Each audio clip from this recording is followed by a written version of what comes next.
Alright, so what I'll do is I'm going to post the link to the YouTube channel.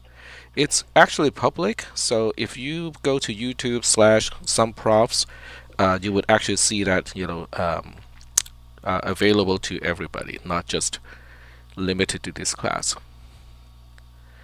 Alright, so I need to post it over on Zoom. There we go.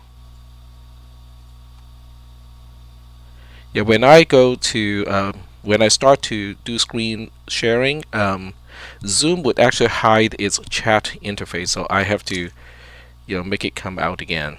There we go. All right, so the link to today's YouTube recording is up there. You can make a Is it copy. in our group chat or in? I'm It's not in our seeing group it. chat. It's in our channel chat. Let me. I'm gonna call Jennifer. Hang on. Okay. Okay, but we can't view that while we're in Zoom unless we open it on another screen, right? Right. So it depends on how you configure Zoom. If you let my screen share to take up your entire screen, you really can't do much. On the other hand, if you double click or use F11 to full screen the video, Okay. the screen share, then you should be able to get back to the Zoom interface.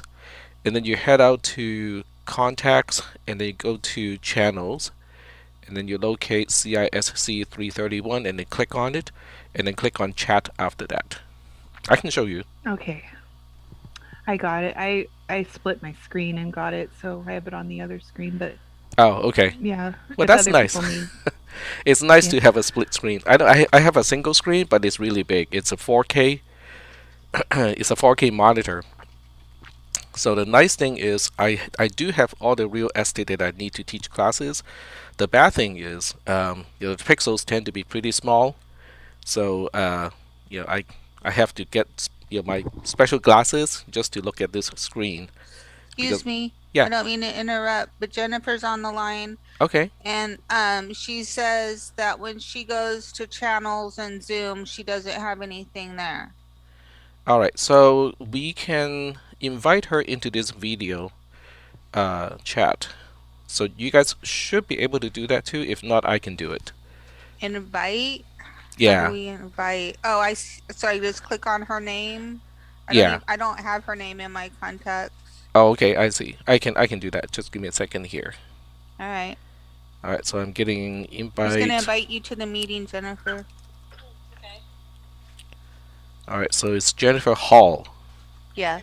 Yep. Just want to be sure that I'm not getting the wrong Jennifer. Gary, just turn on FaceTime and have her watch through your phone. Okay, so I just sent the invite to Yeah. Jennifer. Oh, okay, she's here. Okay. Bye, Jennifer. Hello. All right, so we are all here, and let me just do one little check. Cause I want to make sure that you guys are all. Yeah. So Jennifer. Huh. Oh, okay. I was just counting head, like number of people, and I counted 6 in our channel. So I thought Jennifer is here already, but that turned out not to be the case because I have the other me being there. So I'm going to add. Oh, see, there's the other frozen you. Yeah. The other me is a student. I use that one for testing. So that's why there are 2 of me.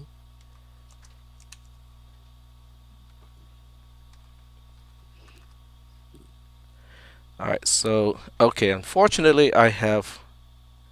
Oh, okay, I see. There's only one Jennifer Hall from external. So I'm gonna invite that one and click add. So Jennifer should be invited into the channel now.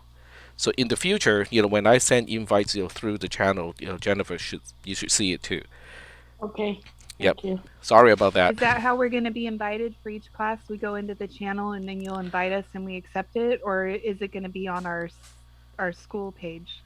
I am going to use the channel, just because the channel allows uh, basically conversations in the text channel, which I prefer. But if you guys want to switch back to the usual chat, that's fine with me too. So I would say just give it a try first and see how it goes. If it doesn't work out, if we don't like it, we can change it. So far, I like the Zoom one better, but that's just me.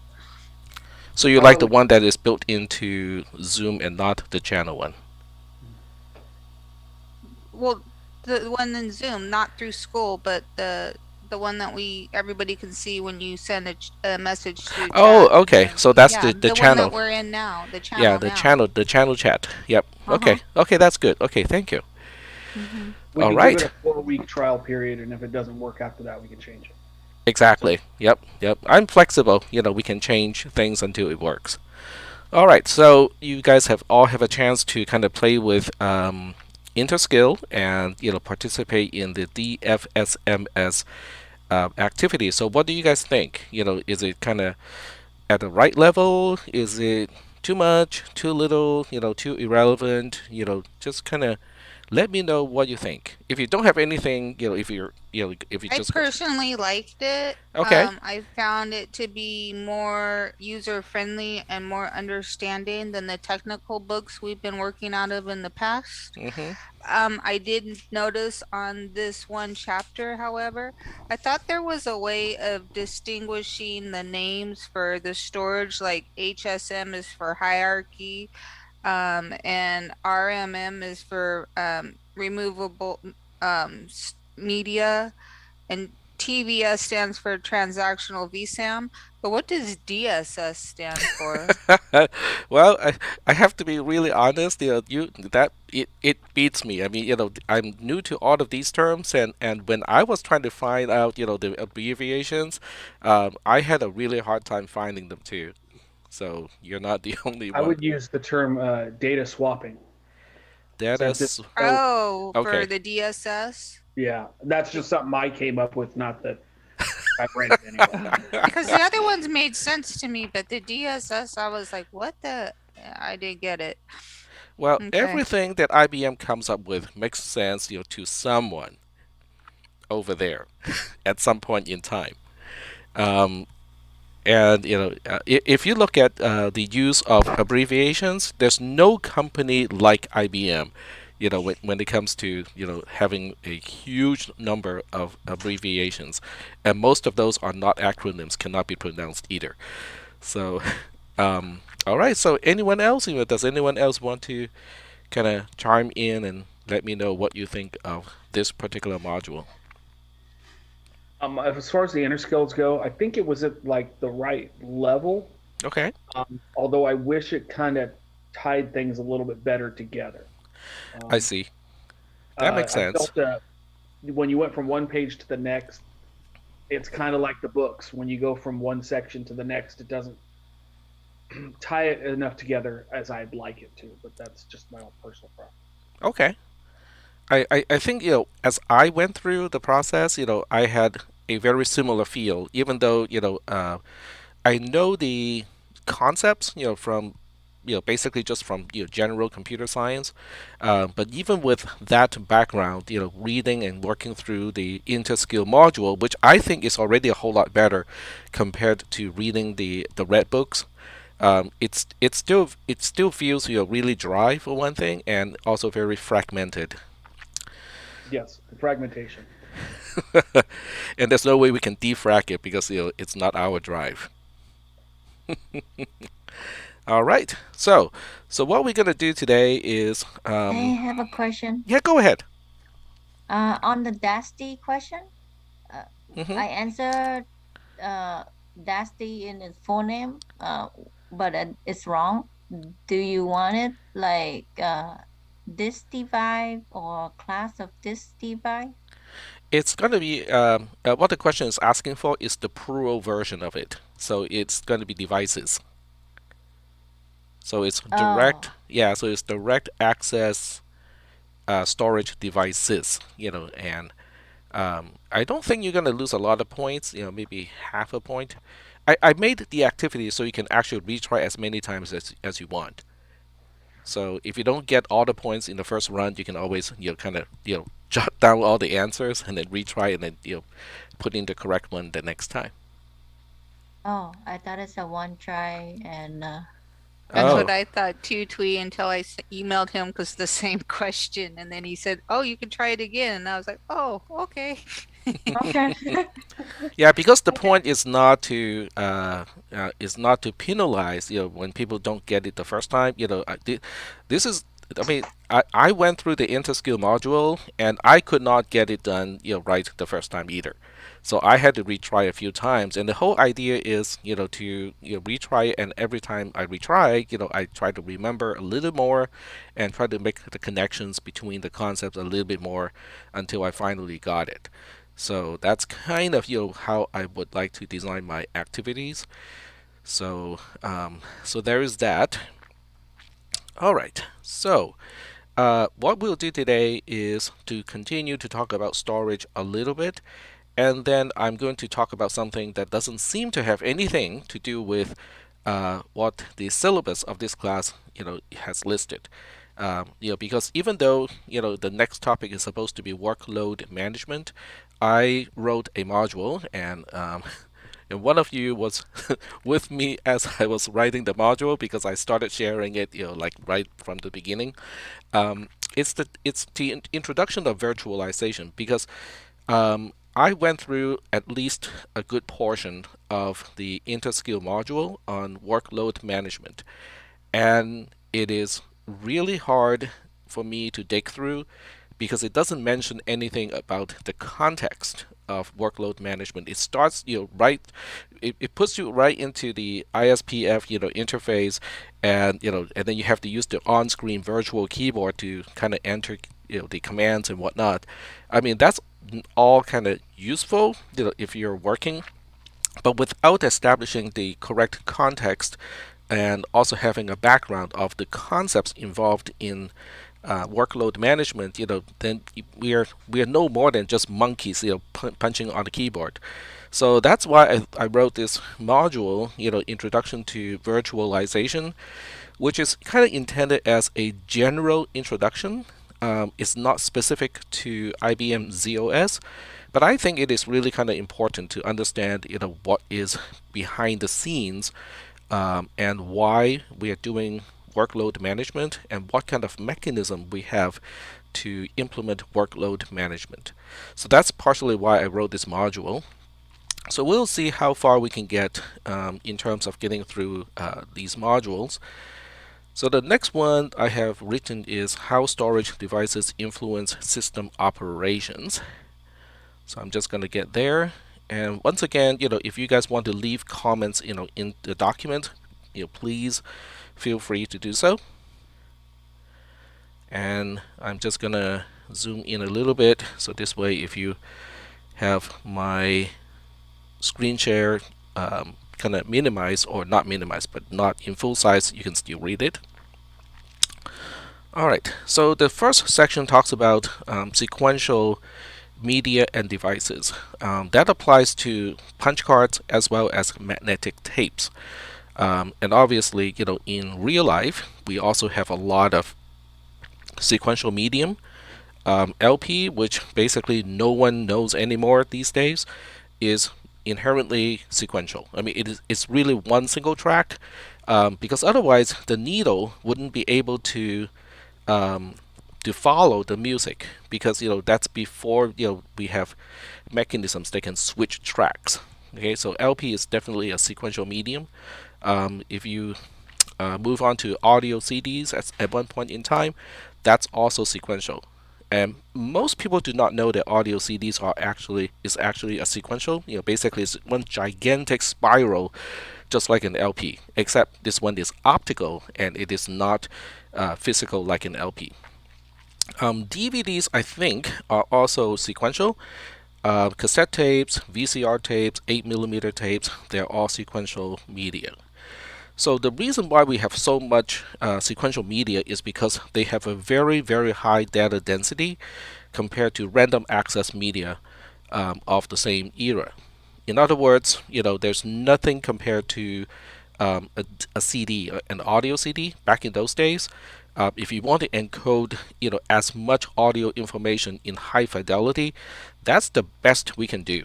Back in those days. Okay, there's no competing random access media that can do the same thing. This is why a lot of mainframe media is sequential, because it comes from a long history of emphasizing on data density. So, do we have any questions at this point? No questions? All right. So I'm going to move on and talk about this sentence over here. So sequential media, even though our concept of sequential media is kind of slow and kind of clunky and not convenient, they are actually very efficient. Once you get a tape rolling, in the context of a mainframe computer, the access speed is actually pretty high. Because once you can stabilize the speed of the tape, the density of the media allows for high speed reading or high speed writing. And the trick is you don't want to stop. You want to keep going, because every time you stop, it takes time to decelerate the tape, and then it takes time to reaccelerate the tape. So if you can manage to just keep going in one direction without having to stop or pause, tape actually offer fairly good transfer speed. Even today, they still offer pretty good transfer speed compared to magnetic but random access media. The processing of data using inherently sequential data is very challenging. Okay, so if you have kids, and back in the day of DVDs, not DVD, VCRs, and if your kid says, I really only like these 10 minutes of a particular show, some of the more expensive VCR players can actually allow you to program so that you can say, okay, this is point A and this is point B, and we just want to replay from point A to point B. But once you get to point B, it takes quite a bit of time to get back to point A, because the VCR actually has to reverse, the tape, and while it's reversing, it's not reversing at full speed either, because it has to keep track of the time mark of all the frames. So it's only reversing at the highest speed that you can do it, while maintaining its current index, like what is the current time mark of the tape. So that means if you are processing a data set, when you're using sequential data or when you're using sequential media, you cannot rely on algorithms that needs to go back and forth all the time. Okay. And I'm not sure how many of you have taken a programming class. I think you have all taken CISP300. So you have exposure to some of the algorithms, right? To process quote unquote an array. And most of those, especially binary search, relies on the fact that we can random access. We can go back and forth really, really quickly. But the tape is not like that. Okay, so that poses a certain challenge to some common things that we have to do, such as sorting. Okay, so if I give you, I don't know, 1023 cards, each one has a number on it, and I'm asking you to sort, these 1023 cards. How long do you think it would take you?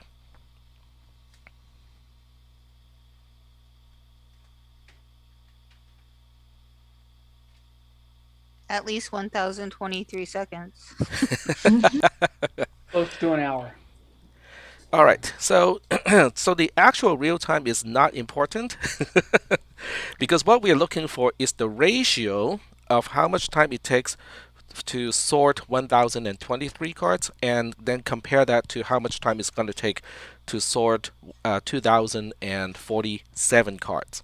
So what if we roughly double the amount of cards on the deck? How much longer is that going to take? Okay, so that is really kind of the big issue. It's called the time complexity issue. I'm not going to get too much into that in this class. So as it turns out, some really clever people thought of an algorithm called merge sort. Okay, some of you might have heard about merge sort.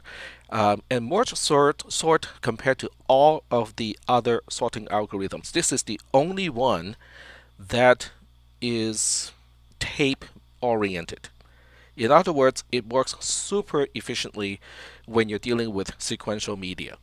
All of the other sorting algorithms rely on arrays. So you have to basically read everything into memory and then use the concept of an array so that you can do random access.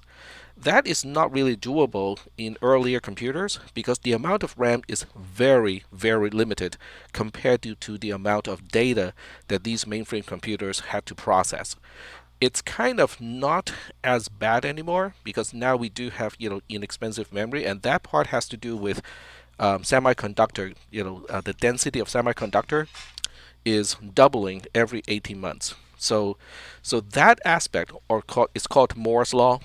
Really has a major impact of reshaping computation or technology that relates to computation. Because anything that is not semiconductor based is kind of stuck. Okay, yes, magnetic media has advanced over the years by quite a bit, but it's nothing compared to semiconductor or solid state technology. So we'll kind of re-emphasize this point over and over again, simply because it really changes the landscape and how we do things in computer science and also in mainframe computers. So that's kind of little sidetrack, but I think it is kind of important. All right, so getting to how sequential media affects system operation. Um, so the mainframe operation is expensive, especially in the early days, because we need people, okay, to mount the tape onto the tape drives, and when it's done, we need people to remove the reels of tape, replace it with the next one, and then pull the reel all the way to the other one, and then start the whole thing to run. Earlier computers also consume a lot of energy. Basically they well, even today, okay, even especially today, I should say, especially today, how much processing you can fit into a certain size of room is limited only by how much heat you can extract out of that room. That's really the limitation, um, which is kind of interesting. Maintenance, components, will break, okay, especially when things are mechanical, right? Because if you have a tape drive, you have a lot of mechanisms. You have motors, you have the tape head, which needs cleaning, once in a while. There's also scarcity issue, when it comes to expenses, because well, these days, we have so much processing power. Um, we don't realize it. Okay, we simply do not realize, how much processing power we have. Um, a Fitbit, for instance, okay, the Fitbit that I'm wearing right now, probably has as much processing power as one of the earlier mainframe computers from the 60s. I mean, I'm not kidding. That's kind of how much we have advanced over the years. So that means time that you how you utilize the resources on a mainframe computer is really important because it is expensive. Okay, you don't want to waste a second when you can utilize that second to process something. So that's why in earlier systems they typically have multiple tape drives, because when you have multiple tape drives, then you can sequence the utilization of these tape drives. So when one is rewinding, it's going to take a while. You can have the next one ready to go. So the mainframe computer can continue to process data as the tape drives, are doing something that just doesn't have anything for processing purposes. So this way, multiple programs can potentially timeshare the processor. Basically, you're just saying, okay, when the first job is rewinding, the second job can come in, use a different tape drive to do some processing. But when that tape drive is needs to rewind or move to a certain location, then you start another job or go back to the first job. So this way, you can kind of switch between the tape drives, and basically pause and unpause jobs, and this way you have a better utilization of the mainframe setup. Because by comparison, the mainframe itself, the computer, uh, okay, this is about terminology as well.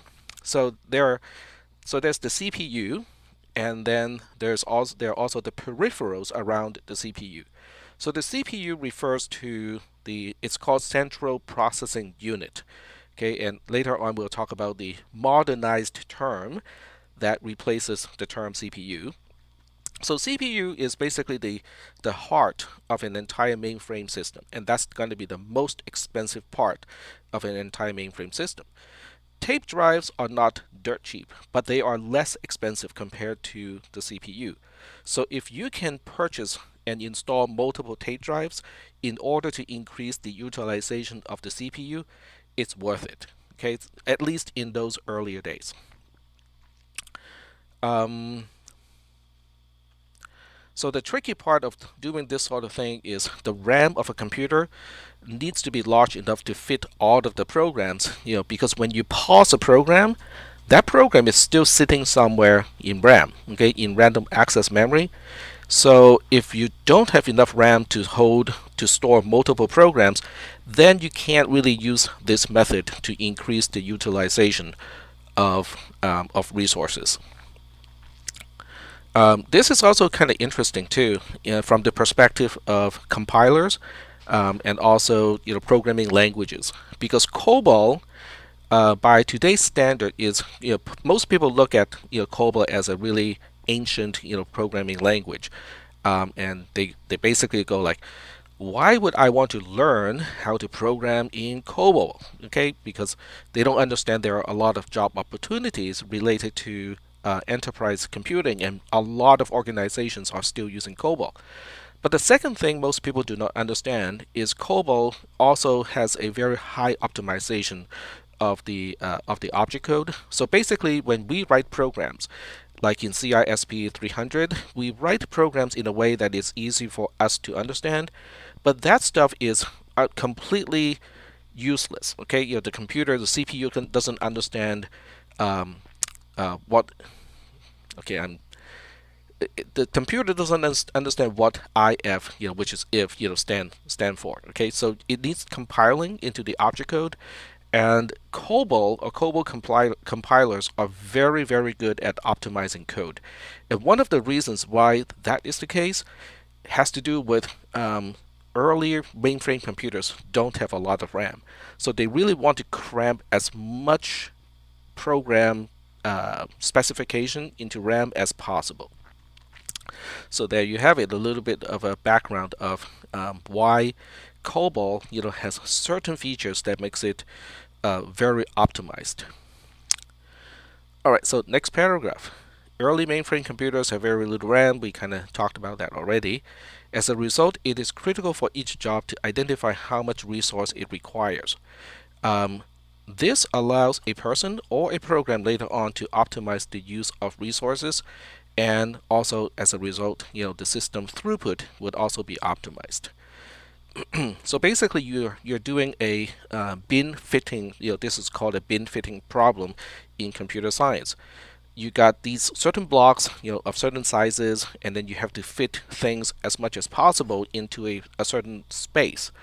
And that's basically what a system administrator had to do, is to look at the job cards and then figure out, okay, how do I schedule the running of these programs so that one, I can get as many programs done as possible, and two, the more important ones, will be done for sure, and then the less important ones, maybe we'll get to that, maybe not. But since it's not as important, it is okay not to get to those jobs. So at one point in time, this is all done by people. Okay, we don't have workload manager, back in those days. And then later on, we have the computer or components inside the operating system to do that, for us. So maybe not. Okay, I'm not sure how far we can get today. So maybe we can get to workload management, at least the concept today, so that we can continue this particular thread of thought. All right. Oh, the other one has to do with programs use a static and predictable amount of resources. So this is also another distinct characteristic of most COBOL programs, is that how much RAM it takes or how much memory space it requires is static. It doesn't do dynamic memory allocation like Java does. Most C++ programs also use dynamic memory allocation because that allows for very flexible data structures, so you can construct really complex stuff in memory. But COBOL, as a programming language, had a different design criteria or a different set of criteria. One criteria is once you identify how much memory space it needs on a job card, you cannot exceed it. You're not supposed to go more than what you said that the program would take. So as a result, COBOL programs usually compile to a form where the amount of memory that it requires is one, it's predictable, okay? It is computable, it's predictable, and it doesn't change. It is completely static. If you look into a modern program written in, let's say, JavaScript, okay, JavaScript, I don't really care which one, or Python, okay, or C++, or even Java, the amount of RAM it takes is completely dynamic. Okay, if you track a process over time, you will see that hey, it's only using this much memory to begin with, and now it's using this much, and then the next moment it goes down to this much, and so on. It's very dynamic. But earlier programs, written in COBOL, is like static. This is exactly how much it would take from start to finish.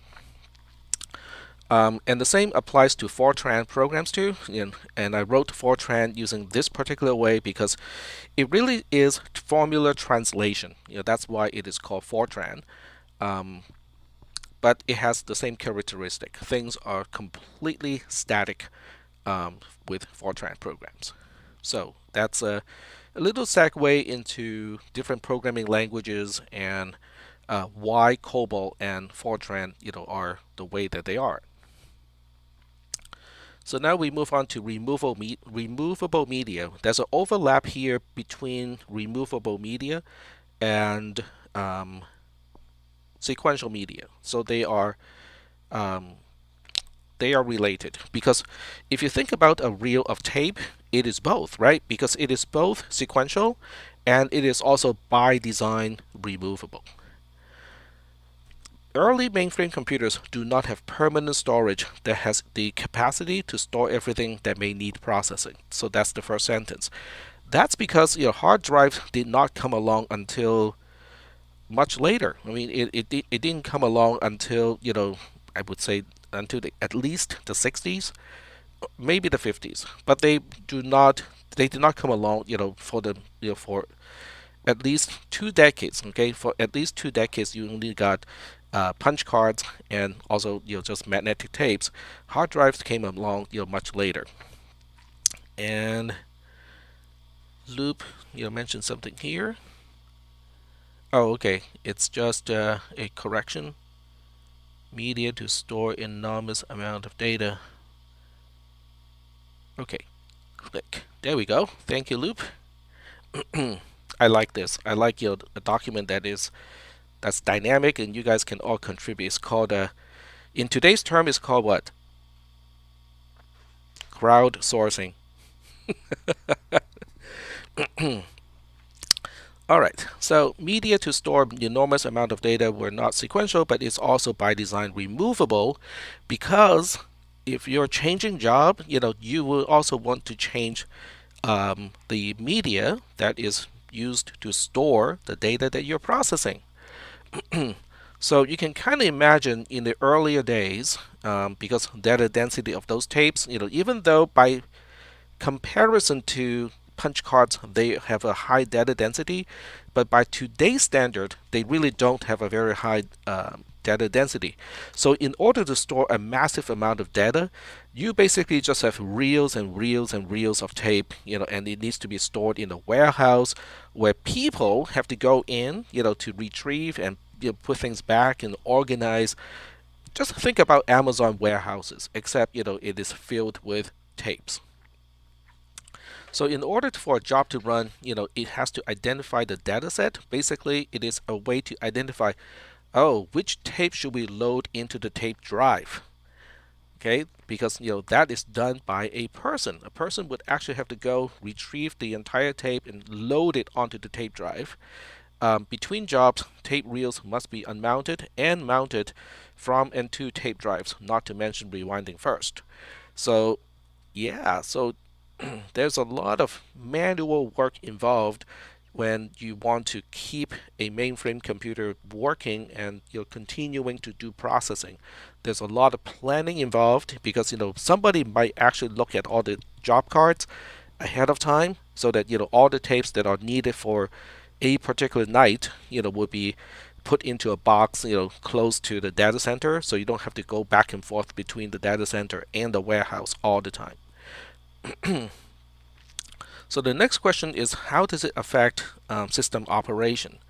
The removable media, the removable nature of media is reflected by the DD statement of JCL.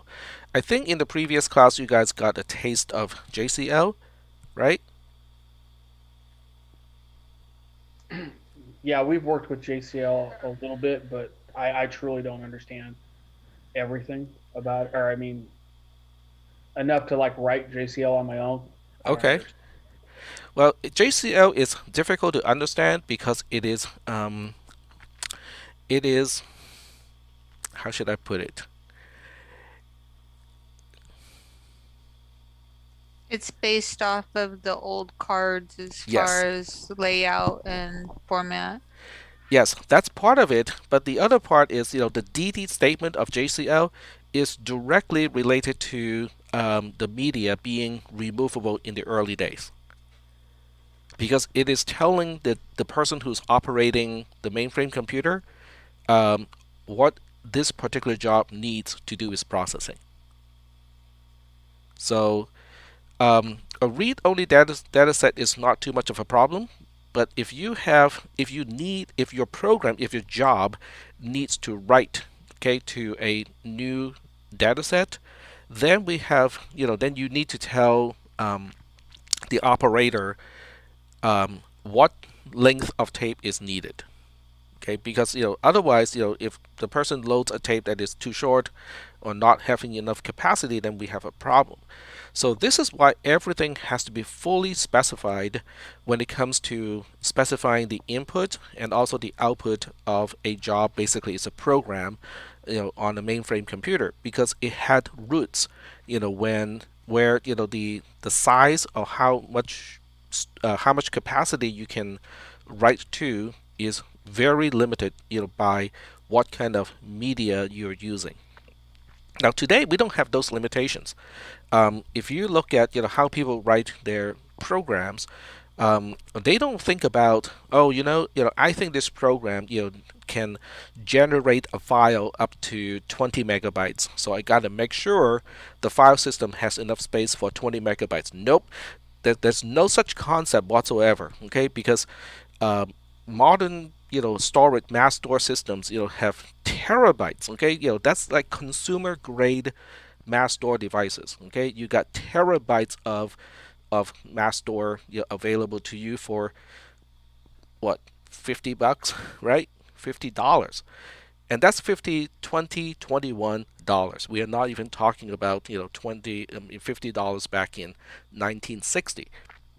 So storage is basically dirt cheap, by comparison today. And programmers don't think about it. They just go like, well, this particular way of organizing the data is going to take like 10 times the other method, but because it is simpler, I'm just going to use it. I would use I would use the format that takes up more storage, but it's easier to code, because the time to code something is more expensive than storage. Does that kind of make sense to you guys? Maybe. Yes. Okay. So they take the way that's already known, that doesn't matter how much storage it uses because it's already pre-written basically, so it's reusable instead of having to redo it to accommodate for storage needs. Exactly. Because because we have file systems. Okay, if you look at NTFS, okay, which is the file system used on Windows machines, and if you look up the current version of NTFS, how big of a file it can create, like one single file. Okay, how big? What is the size, upper bound of it, of the size of of a single file that you can create in NTFS? It's insanely big. Okay, it is just insanely big to the point where it is not practical to have to think about it anymore. But if you think about the capacity of a magnetic tape, back in the 1960s or even 70s, it's not unlimited. By no means is that unlimited. Okay, so you got to make sure that you specify. Okay, I need to use a tape of this length, but and whatever code you specify has to make sure that you don't run out of space either. So that changes the way people write their programs a whole lot too. So, but this is not a programming class. I'm not going to put too much focus in it. But from time to time, you guys would probably encounter issues related to space in a file system. Well, that's kind of like you have to accommodate for the space of your data set when you create a data set, right? Yep. Same kind of concept. Right. So when you allocate a dataset, because that interface, traces its root all the way back to the earlier days. So even though today, we don't really have a limit in terms of how much space a particular file slash dataset is needed, would need, um, because we are using technology that evolved from the 60s, 70s, and so on. We still have those specification left over when you're creating a data set, which is really kind of interesting. And only on IBM mainframe computers do you have to do things like that. If you're using a Unix system, for instance, or Windows NT, and you're writing a program that would generate an output file, you don't have to specify anything. You just say, okay, I want to create a file. It is of this name. It's going to be here under this folder, which is under that folder, which is under that folder, and that's it. Okay, and then you just keep writing to that file until your program is done. Now, can you potentially use up all the remaining storage in your file system and then the program just go like, okay, I cannot write anymore because we have just used up everything on the drive? Yes, it is possible. But is it likely to happen? Nope, not very likely. So it's kind of interesting. So the section 4 talks about flat structure media and devices. In other words, you don't have a hierarchical way to organize your files. Okay, back in the earlier days of mainframe computers. So flat structure in this case means there's no dynamic structure, there's no nesting, there's no hierarchy. So if you want to look at what hierarchy means, all you have to do is to start up a file explorer in Windows. So you can see how a folder, the root folder, the drive itself, can have subfolders, and then each subfolder can have its own subfolders, and there's no limitation, there's no practical limitation of how much you can nest the structure of subfolders. In other words, if you want to, you can create a file, a folder structure that is 100 level deep. It's not a problem to NTFS. It is not a problem to Windows. Now, can you still find your files when you have something that has 100 level deep, to get down to to the last level of folders? Maybe it's going to be difficult. But the system itself has said, no problem. Okay, if you want 100 levels deep, you can get 100 level deep.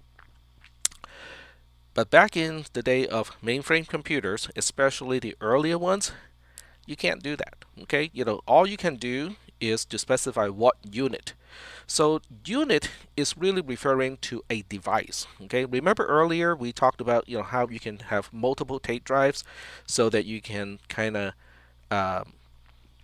when one drive is rewinding, you can use the other one to continue another job, and so on and so forth. That is what we're talking about. Okay, so you have to designate which drive, which physical drive you would like to use. And in each drive, you can also specify different volumes, but that's it. Okay, this is the amount of specification that you can provide to basically say where the data set is. Unit and then the volume. So that is not really used a lot anymore, because I think DSN is the way to specify dataset now, which is also very interesting. Yeah, we'll get to that point. So how this affects system operation is it's kind of asking a person to use a single folder to store all the images they have taken from your cell phone over the past like 10 years.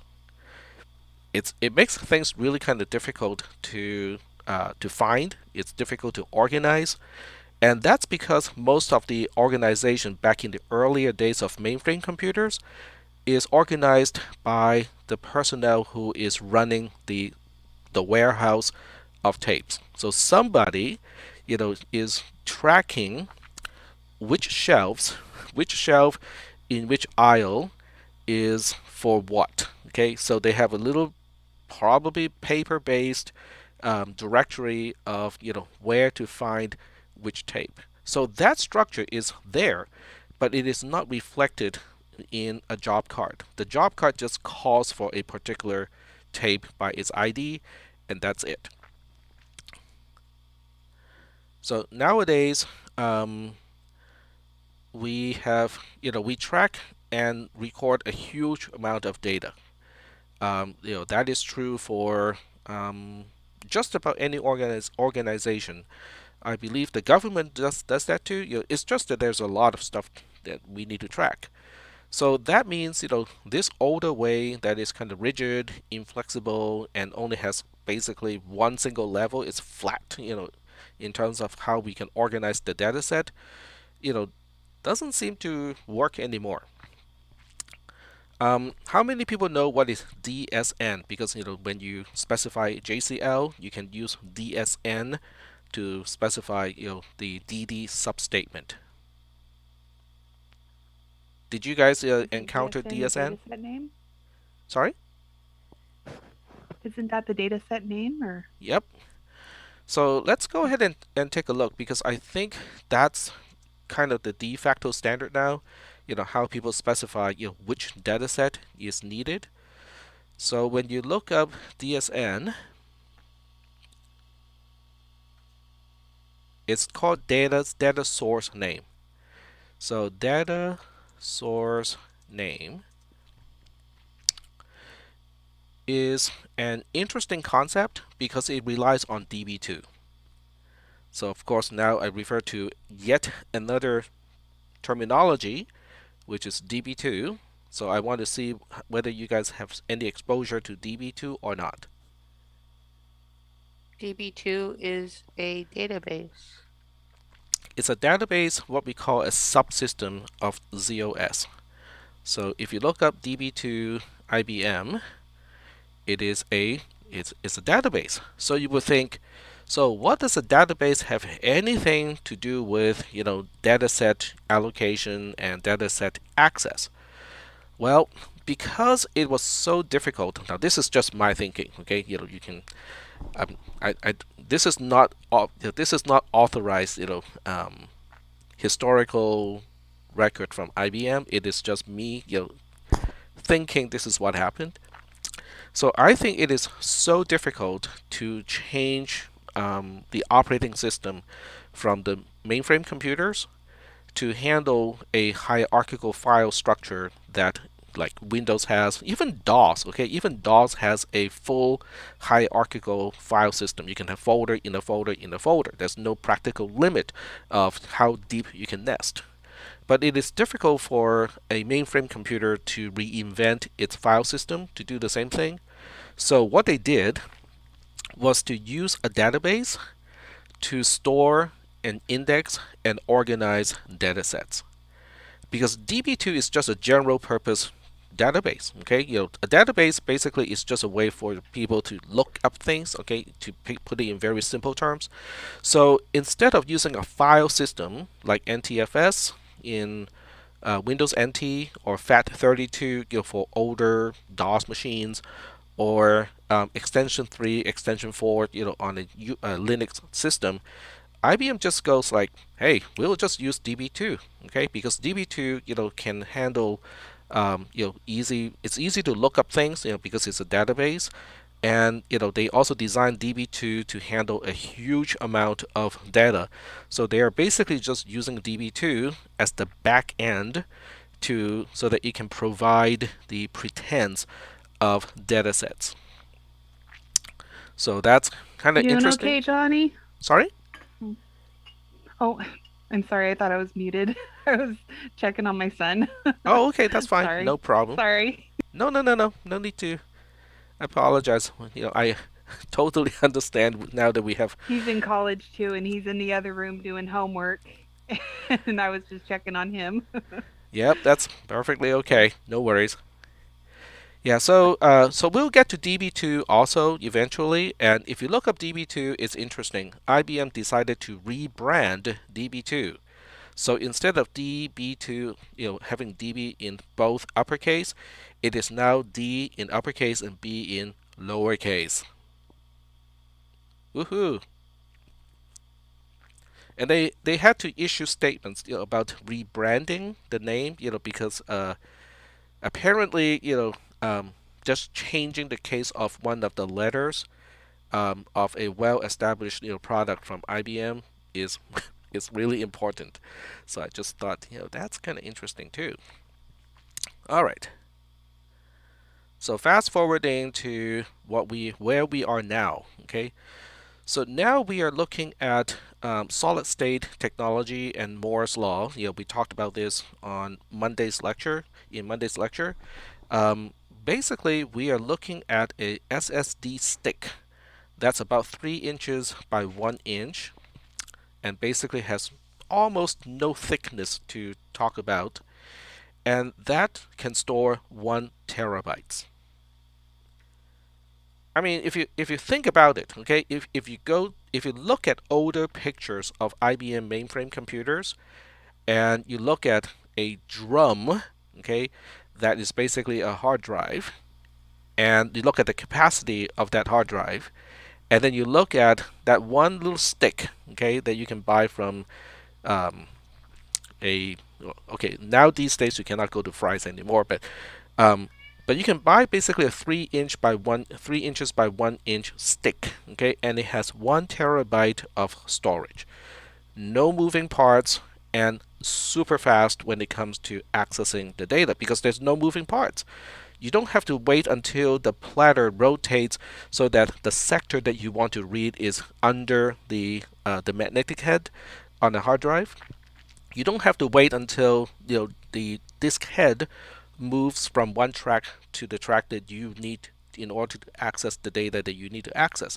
So all the time needed for all this mechanical movement is gone.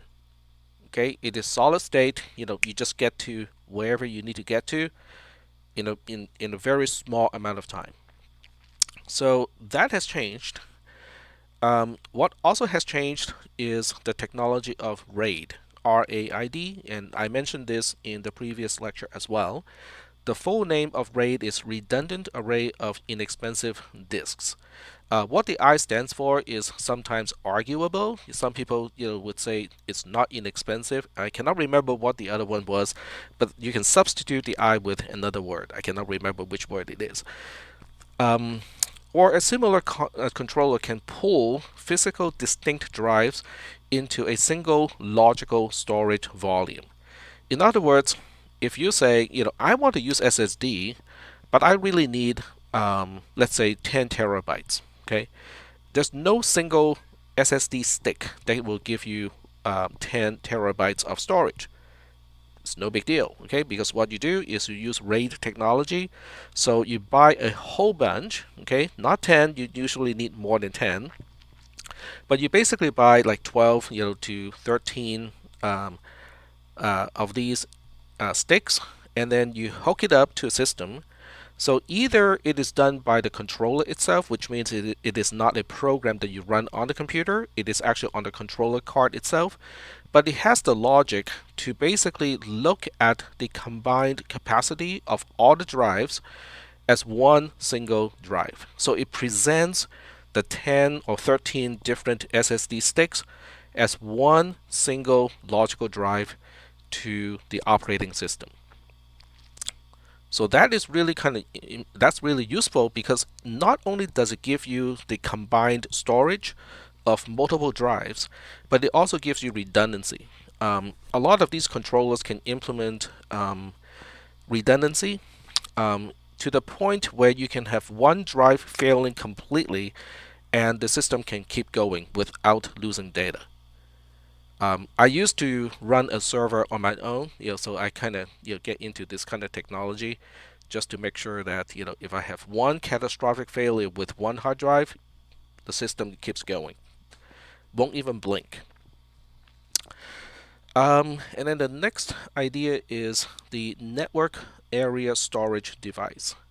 So we typically think about the interface to a hard drive, as a cable inside the computer case. That works for smaller drives. Okay, so it works for the SSD stick, which basically hooks up to the PCIe bus on a motherboard. Now, if you have no idea what I'm talking about, that's perfectly okay, not a problem. But what a NAS is doing is it is abstracting the storage device as a network device. So you hook up an Ethernet cable to that thing, and then the Ethernet cable either directly hooks up to the computer that needs the network storage, or you can go through a high-speed switch. So it is now basically a quote-unquote network device.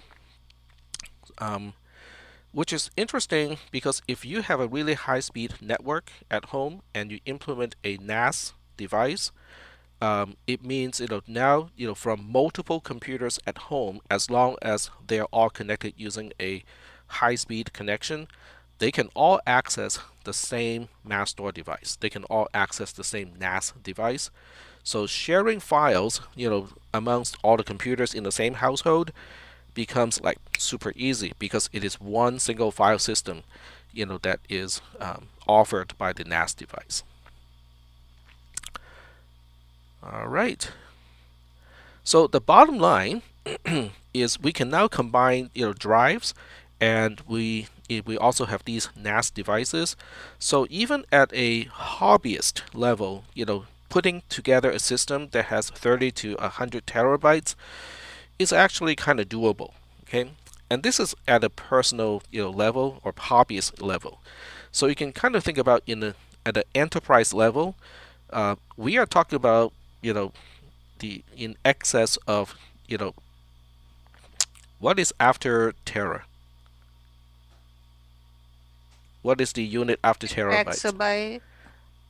Exabyte is one. There's one between exabyte and terabyte. Okay, I can look it up. So we have terabyte, and then we have exabyte, and there's petabyte. That's it. Petabyte is in between. So there's one petabyte in between.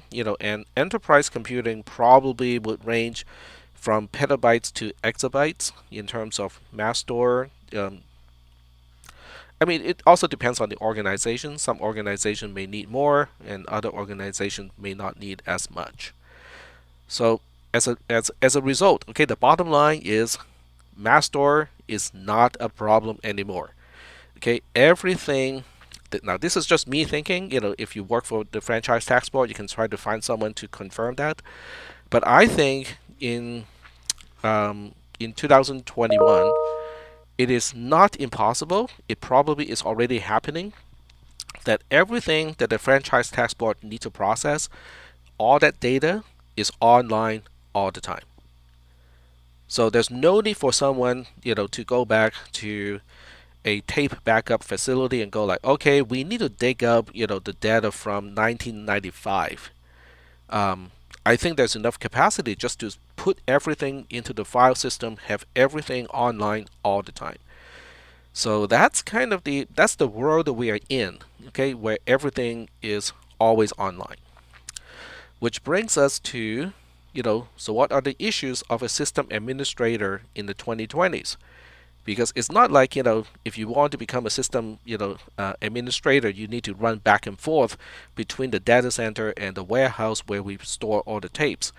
Or you have to maintain a paper-based, catalog of, which aisle and which shelf, is gonna, is where we put, what tape. That's all, things in the past. So what are the concerns of a modern day data system administrator? I think by far the biggest item is data security. Data security was not a problem before because things were physically locked up. If you lock up that tape warehouse, guess what? It's locked up, cannot be accessed remotely.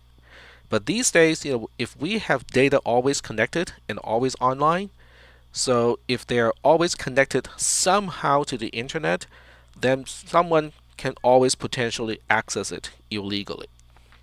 So that's always a concern. I'm not really sure how the state, different state agencies, deal with data security. Possibly there's like two-factor authentication to sign in to the terminal, and so on and so forth. I can only assume, there are different levels of access control. The next one is availability. So this is also kind of interesting because in the earlier days, data doesn't need to be available all the time. In other words, until someone specifies a job and go like, okay, we need to run this job tonight, the data related to that job doesn't have to be available. Okay, it can be stored in a warehouse, shelved away, not a problem. But today, people want data to be available all the time. So that's going to be one of the things that we'll also touch on when we talk about virtualization. Now, why data is needed 24/7, 365 when we are still using JCL for batch processing? So I think that's a really kind of good question, right? Because if we're still doing batch processing, maybe we don't need data to be available all the time because it is only needed when we schedule a job to run at a certain time. But the question is, where is that data set stored? Because remember, this data set is no longer really stored on tape anymore. We are not processing data directly from tape anymore. This is actually stored, as I said a little bit earlier, it's stored in we specify the data set as a data source name. And the data source name is only meaningful when you have DB2, the database engine. So that means the database engine has to be on all the time. Because as long as you have a job that specifies a DS name in its DD statement, the database needs to be up and running in order for that job to retrieve the dataset. So now we are pushing the availability from individual dataset or individual tape or individual deck of punch cards to a database. So the database, which is a subsystem in ZOS, that needs to be up and running all the time. Okay, so that is the concern of availability. You cannot shut it down because if you shut down the database, a lot of jobs cannot run. And then the last one is, how do we back up data? Since you have just completed the DFSMS module in Interskill, they talked about data backup, disaster recovery, and a few other things related to how we move data around. So the interesting issue with data backup is, how do you back up without having to take the system offline? That becomes the big issue, because backing up a database is not really just saying, oh, we'll just copy a bunch of files onto tape or to a remote location using the internet or some kind of networking. It's not just that, because a database has multiple jobs are accessing a database all the time. So the content that a database is organizing is basically changing all the time. So that means if you just copy the files, the underlying files of a database, you may be taking a snapshot of something that is self-inconsistent, which is going to be a problem because you can't really utilize that to restore a database. So the easiest way to do a backup on a database is to shut it down first. Okay, so you basically shut down a database, at least make it not available to all of the other jobs except for the program that is responsible for backing up the database. So if you do it that way, then it's okay because there's no one else asking the database to update anything during that time.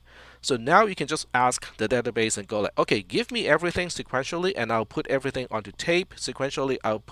I'll transmit everything remotely to a different site to store all the data remotely, or whatever you want to do. So it becomes easy to do. But the problem is you can't, in some situations, you cannot just shut down the database or make it unavailable because there are other jobs that may require the access to the database.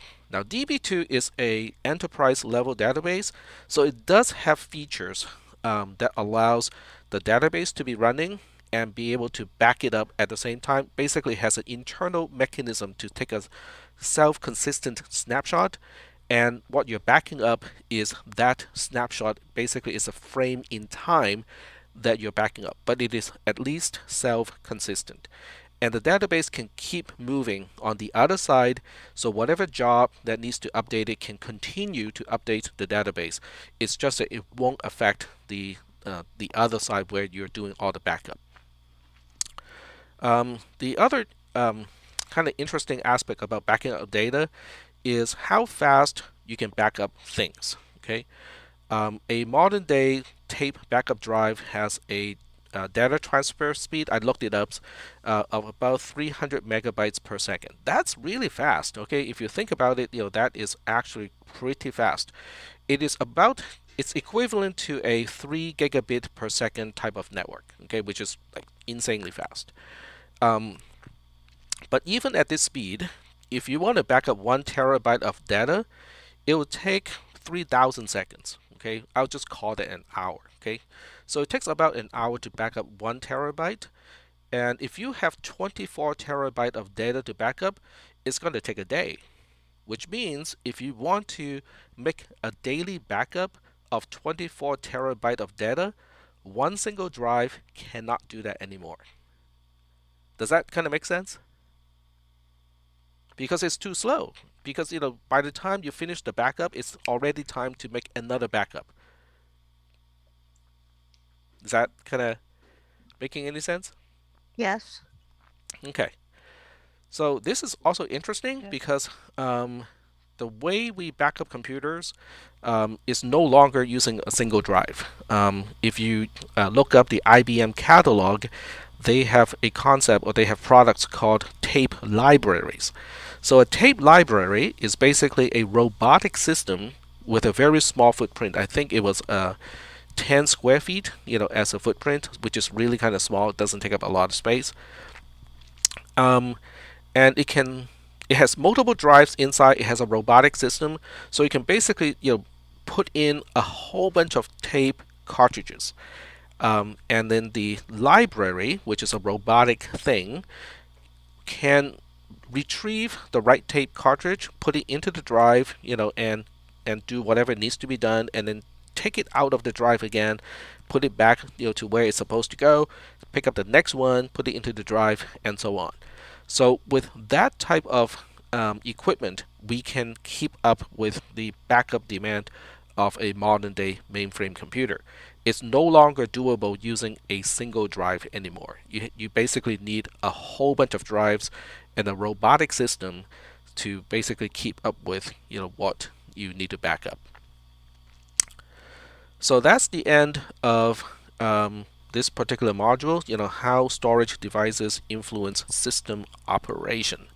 So the job basically of a system administrator has changed a lot over these years because the focus is no longer the same today.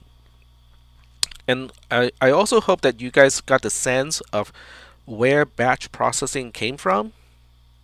How um, how the way we store data influences how what kind of processing we can do. Are we good with that? I'm good. Thank you for explaining all of this because it's like bringing everything together more. It's like missing bits and pieces that we haven't had up to this point. It's really hard to teach this type of class because on one hand the employer, your supervisor and the unit that you belong to, want you to know the specifics of how to use the interface so that you can actually do things, right? So you have to learn all the commands, you have to learn how to use the interface, and so on and so forth.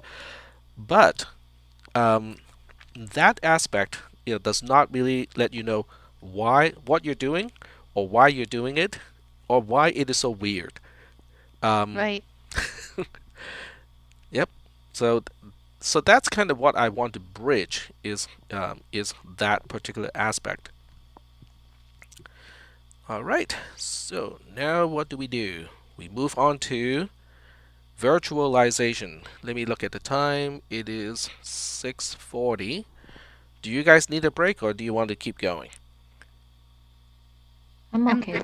I'm good. Okay. Is everybody good? Yes. Okay. Okay. I just need to stretch a little bit because I'm using a standing desk. And Okay. this is like kind of toward the end of the day. I've been standing kind of like many hours already. So I just need to stretch a little bit. Stretch a All little right. bit. Sorry? Uh-oh. Loop is breaking up. Yeah, just static.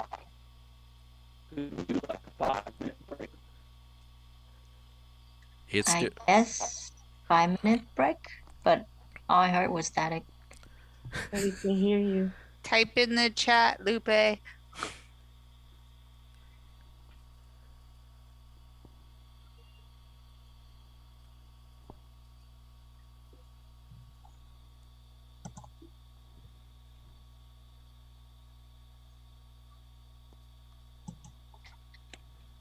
Oh, can we do a 5 minute break? There we go.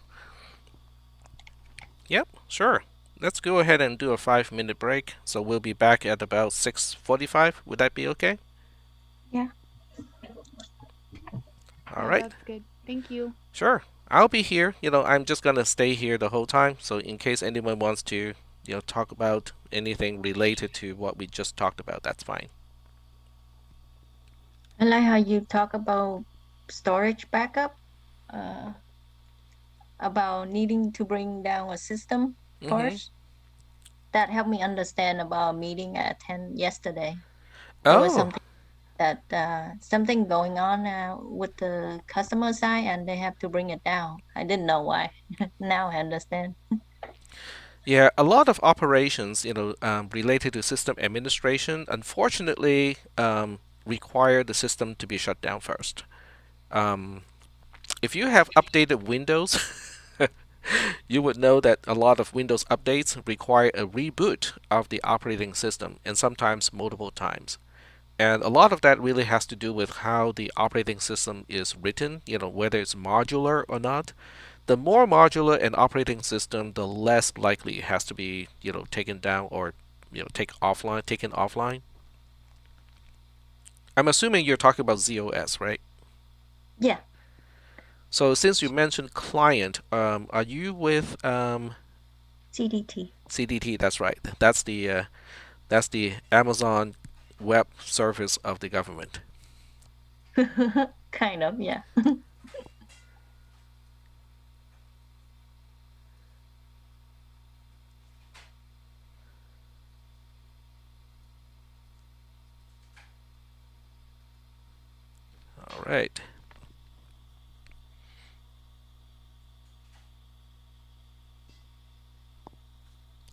And the interesting part is on the YouTube side, we actually have one person who has been staying with us the whole time. So I think I got one of my students from my other class, watching this.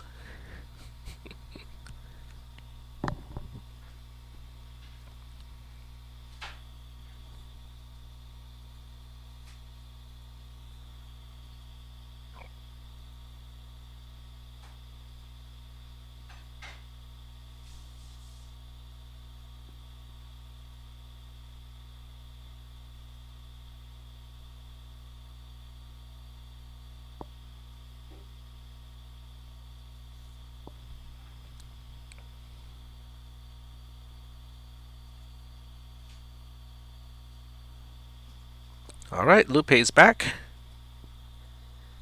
And we still got maybe a minute or so.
Somebody cat's hungry. Yeah, that's mine. He ate already, but he threw up a little bit right after. Ooh. So maybe he's hungry again. How do I get this? I got 35, 36. Is it in the Google text? Hmm? The module 337? It should be linked from the Canvas site now. I just added it today.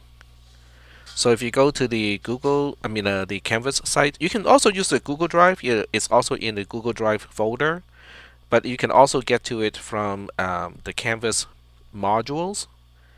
And if you go all the way to the bottom, it's called Workload Management. Yes, I know, virtualization doesn't seem to have anything to do with workload management, but that's where it is. Okay. I see it now. Okay. Thank you. Yeah, so the idea is, since it's a Google document, you can make a copy, for your own. So you can go to File and then go to Make a Copy, so that you can have your own personal copy, and then you can mark it up any way you want. Or if you identify certain things, in the, maybe if I make a spelling mistake somewhere, you actually help me correct it, because you guys can actually make changes. You can suggest changes, and if I say, "Yep, that's exactly what I meant to say, but I said it the wrong way," then I can click a check mark over here, and it will take your update in, and it will update the actual original document. So that's partially why I use a Google Doc for this purpose, so that you have the freedom to make a copy, make changes all you want, or you can make suggest changes to the common document, so that way I can make the change and everybody can benefit from suggestions from people in the class. Okay. All right, so I think we are 5 minutes are up, and we are going to continue. All right, is everybody back? Well, obviously I'm that's it. here. Okay, thank you. I was about to say that's not a very smart question, because the people who need to tell me they're not here are not here to tell me they're not here. All right, so we're getting into virtualization. So let me just do a quick survey. How many of you have encountered or utilized virtualization of some sort prior to this class? All right. I got just touch of it from a Linux class. Okay, from a Linux class. Okay, very good. So yes, Linux is so what you're seeing here. The computer I'm using has Linux on it. So let me start this topic with a quick demonstration. So let me go to one of my terminals and start up something. So you guys get to see what it is. Okay, virtualization in general. All right, so this is QEMU right there. On the screen share, and it seems like it's a Windows box, right? This is what Windows 10 looked like when it starts up, right? So all of this stuff here, and I'm gonna sign in as COBOL because this is an account that I created, so that I could experiment with a lot of the COBOL related tools. And when you look at this and go like, hey, that looks just like a really miniaturized screen of a computer running Windows 10. I can magnify this a little bit. Give me a second, and you can see how Discord is starting inside Windows 7 because I use that with all of my other classes. I also have Zoom in this particular installation of Windows. So let me just kind of make it a little bit bigger so you guys can see what is going on here. There we go. All right. This is virtualization. I don't really have a separate computer running Windows 10. This is basically a virtual machine, running Windows 10.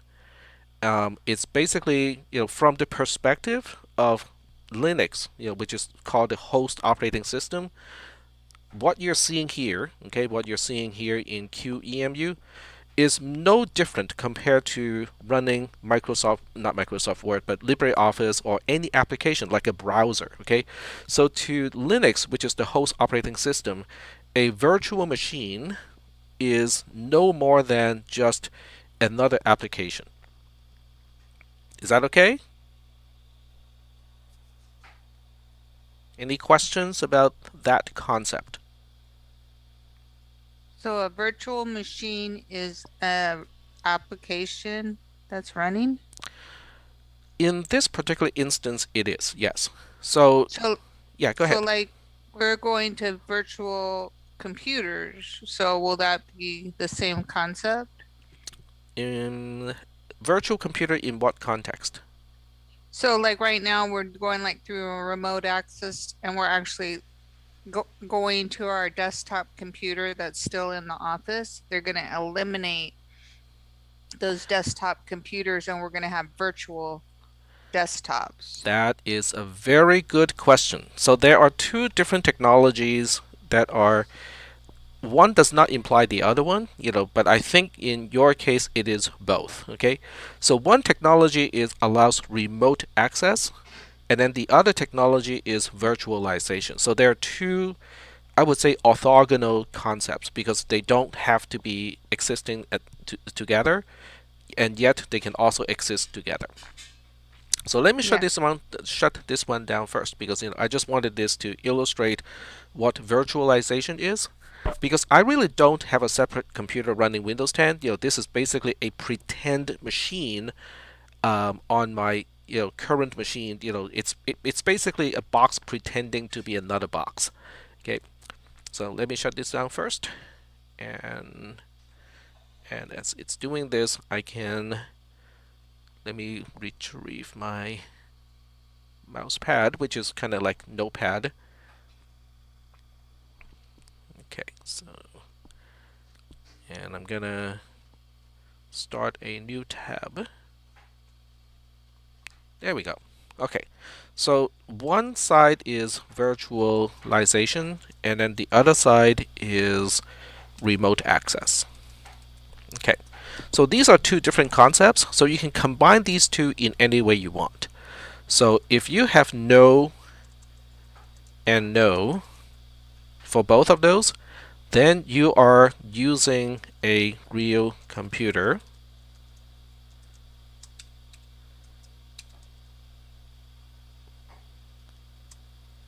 At the computer itself. So that's the usual case, when we are using a computer. You're sitting in front of the computer and you're operating that specific computer itself. Okay, so that's when you have no virtualization and you're not doing remote access. And now we'll say, what if it is virtualized and it is not remote access? So that basically means you are using a host computer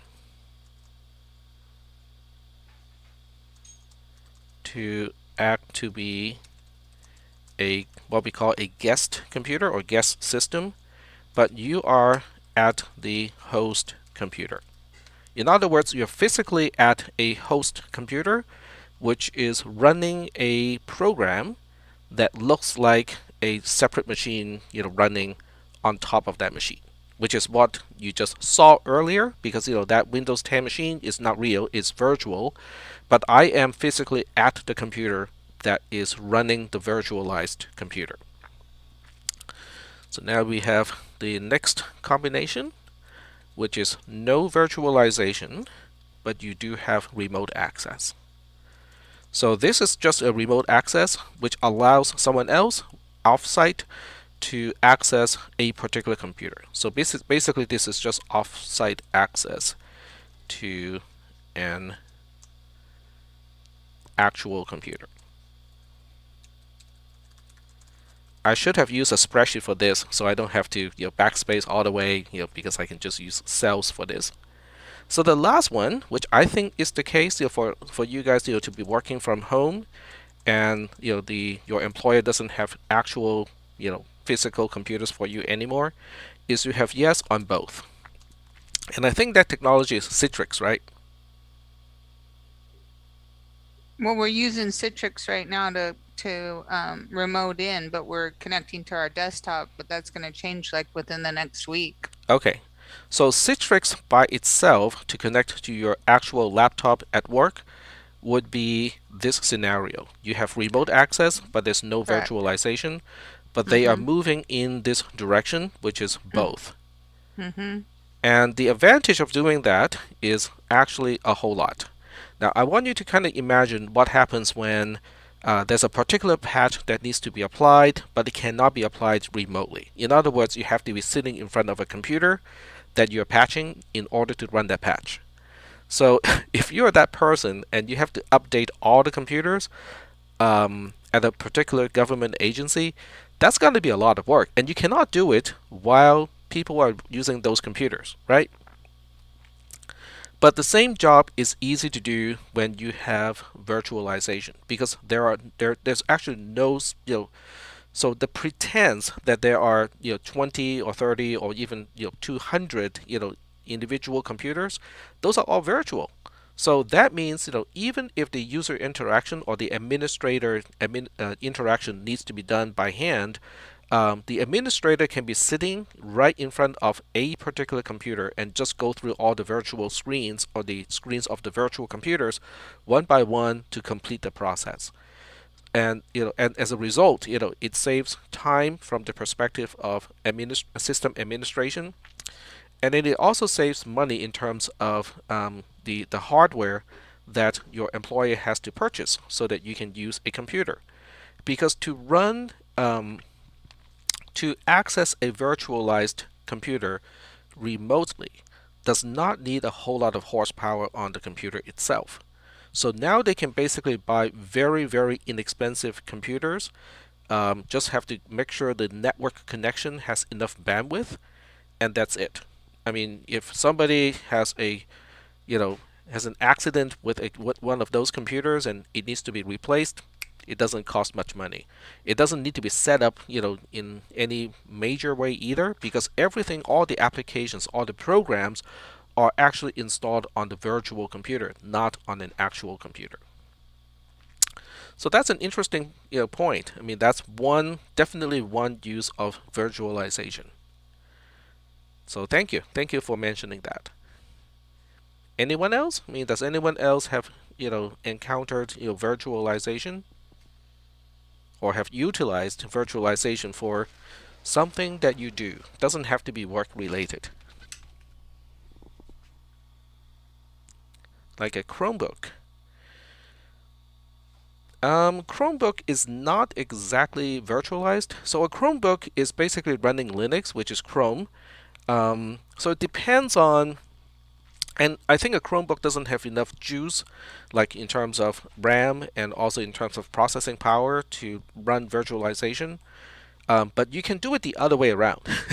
So you can use a regular computer to run a virtualized, Chromebook. Now, why would someone do that? I'm not 100% sure, but it can be done. Um, so in my example, I'm using gaming as an example. I'm pretty sure you guys are not gamers, but if there are any gamers, um, some people are addicted to Nintendo Game Boy games. Now, Nintendo Game Boy is a very, very old handheld game system that Nintendo came up with.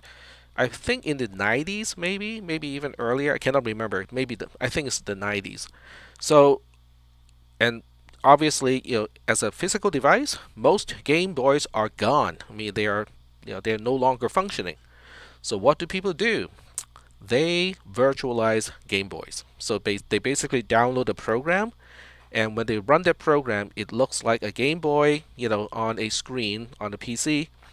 And you can also download the content of the original Game Boy cartridges. So now people can play, their favorite games from the 1990s as a computer program running in Windows. So the Game Boy, which is virtualized, has access to the screen in Windows.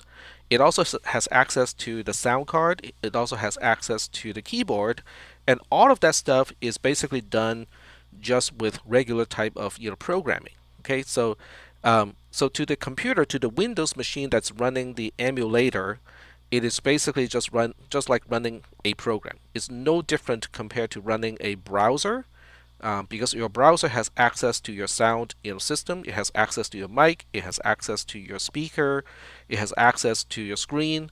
So from that perspective, an emulator is no different. It is really just a program. But the program is doing what we call emulation. So emulation means, in this case, the Game Boy emulator is emulating, or it's making your PC to pretend to be a handheld game machine from the 1990s. And I'm scrolling down here. So how is it done?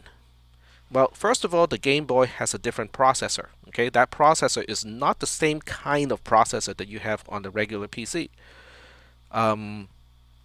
So what happens is the code in the original Game Boy, or that is stored on the Game Boy cartridge, is basically interpreted by a program on your Windows machine, and then it will go like, okay, let me look up this code here. This is what the Game Boy code is saying. Okay, to do this, I need to do blah blah blah blah blah. Okay, so it will go, it will basically read something from the Game Boy cartridge, interpret it, and then do whatever is equivalent to what that was intended to do on the Game Boy, but now it is done on a Windows machine. And you might think, wow, that has to be very inefficient. And you're right, okay? You would be right if you thought that would be inefficient. It is very, very inefficient. But the nice thing is, the performance of a modern day processor is so much better compared to a Game Boy that overhead is not an issue, not even close to an issue. You can even get a Game Boy emulator to run on a smartphone. Okay, your Android phone is probably has enough juice to run a Game Boy emulator at real-time speed. In other words, the speed where your emulator can run is either faster or at least matching an actual real Game Boy running the same game. So that's one way to utilize virtualization, and a lot of people do that. Okay, a lot of people actually download these game emulators because they have a favorite game on either console that is no longer manufactured or a handheld that is no longer that's basically gone, and they can now continue to play the game until the end of time. So now the question is, what does it have anything to do with enterprise computing? Just because a gamer is nostalgic about playing certain games, what does it have to do with us, right? Because, what does it have to do with agencies of the state government? Well, as it turns out, the same kind of technology, not exactly the same, but the same kind of technology offers a lot of advantages. The first one, which is the big one these days, is availability. In other words, if you need to maintain hardware, if something is failing, um, if you just purchase a new, brand spanking new server box and you go like, okay, I want to move everything from that old rusty slow computer to this brand spanking new shiny box, you don't need to shut down anything. You can basically power up the new box, configure, and run a few things, and the programs that used to be running in the rusty old box will now be running on this brand spanking new shiny box, and there's no perceivable downtime. That is availability. There's also reliability. Basically, it is the ability to run a hot backup. So if your production machines, for whatever strange reason, encounters a catastrophic failure, you can fall over, you can fail over. This is called failing over. You can fail over to hot backup, and there's no perceivable downtime to people who are trying to use that machine or to the jobs that are running on that machine. It just keeps going. Okay, there's no perceivable downtime, there's no data loss of anything. It just keeps going. Okay, so that's about reliability. It's also about scalability. So what exactly is scalability? Scalability basically means you're running, let's say, 4 boxes right now, okay, and you have achieved a certain performance level. And then your boss comes in and go like, this performance level is not sufficient anymore, okay? Because of COVID-19, we are now getting like 10 times the workload compared to before, so we can't, keep using this performance, standard. We have to increase our performance. Virtualization, combined with a few other technologies, allows you to buy another 4 boxes. So now you have 8 boxes in total, and without a whole lot of reconfiguration, reinstalling of software, and stuff like that, the performance of the system is now doubled. Okay, so yes, you do have to spend some money to buy the 4 additional boxes, but once you purchase those additional 4 boxes, you don't have to do much in order to utilize the additional processing power, the additional resources, so the performance goes up and it doesn't need a lot of reconfiguration. So that's scalability, which ties in with performance. But it can go the other way around as well. So it's about saving cost, saving money. So let's just say that you're working for a particular agency and they are very concerned about, if we upgrade to this new program or if we upgrade to this new subsystem like DB to a new version of DB2, or if we upgrade to a new version of ZOS, how is that going to impact what we are doing? Is it going to cause any incompatibility? Is it going to be, what kind of impact are we looking at? So normally, without virtualization, you don't have a choice. You're going to have to go buy a new box to test run the new DB2, to test run the new ZOS, to test run whatever you want to test, because it's a change. But with virtualization, you don't have to buy a new box. Okay, as long as your current box, which is the physical machine, has enough processing resources, you can spin up a new virtualized server and just say, okay, now we're going to use the new virtual machine for testing purposes. And you can combine the production machine, your test machine, into one single box without having to buy an additional box just for testing purposes. So this is the opposite of scaling up and increasing performance, because you're now saying, I'm not going to get any additional boxes because I want to keep my cost down. So virtualization allows all of these to happen.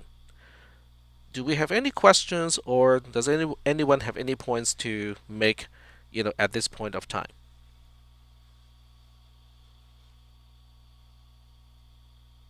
No questions?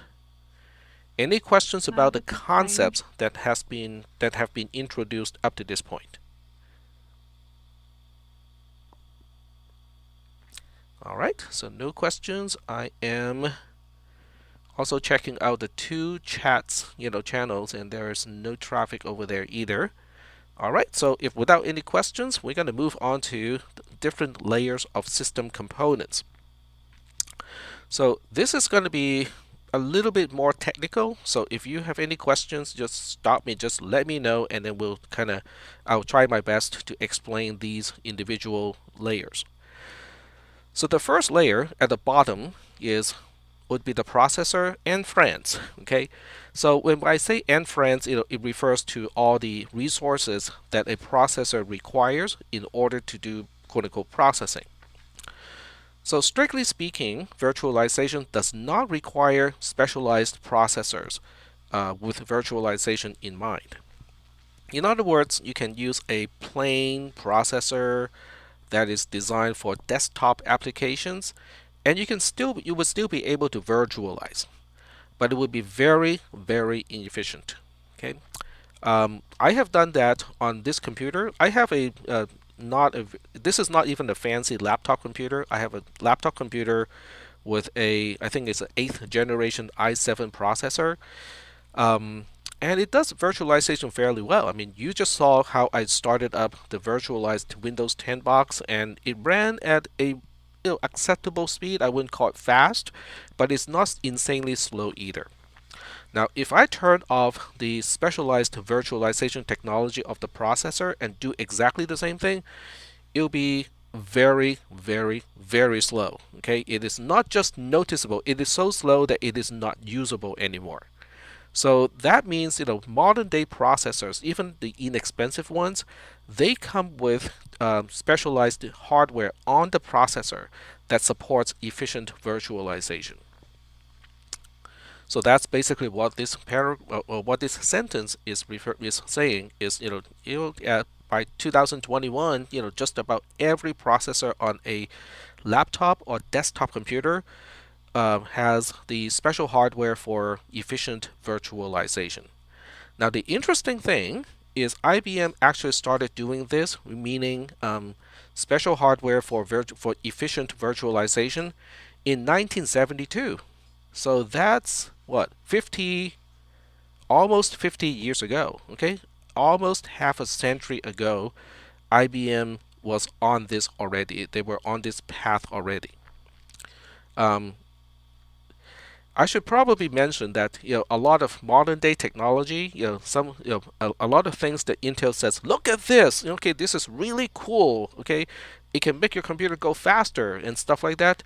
IBM had done it in decades ago, okay, and most of us don't know that, okay. Most of us do not know that a lot of technology that we use today with the Intel line processor actually originates from IBM decades ago. We are talking about like 30 years ago at least. So I just thought that's kind of interesting, how far ahead the research department of IBM was and still is compared to the rest of the industry. We also have parallel processing with modern day processors. So this is not even talking about IBM mainframe computers. We are just talking about a desktop computer. Okay, I shouldn't say that. Are you guys familiar with the term multi-core? No. No? Okay. No. All right. So we'll go take a look at some processor specification. So we'll look up Intel i7 processor. Okay. And we'll look up a particular one, like this one here. And What we'll was look the up. question you asked? My computer froze. Uh-oh. I can still hear you. Yeah, my computer froze and I didn't hear the question. I just heard people say no. Oh, I see. Yeah, the question was, are you familiar with the term multi-core? Multiple core. Okay, no. Okay, that's fine, not a problem. I mean, that's the Okay. reason why I asked the question.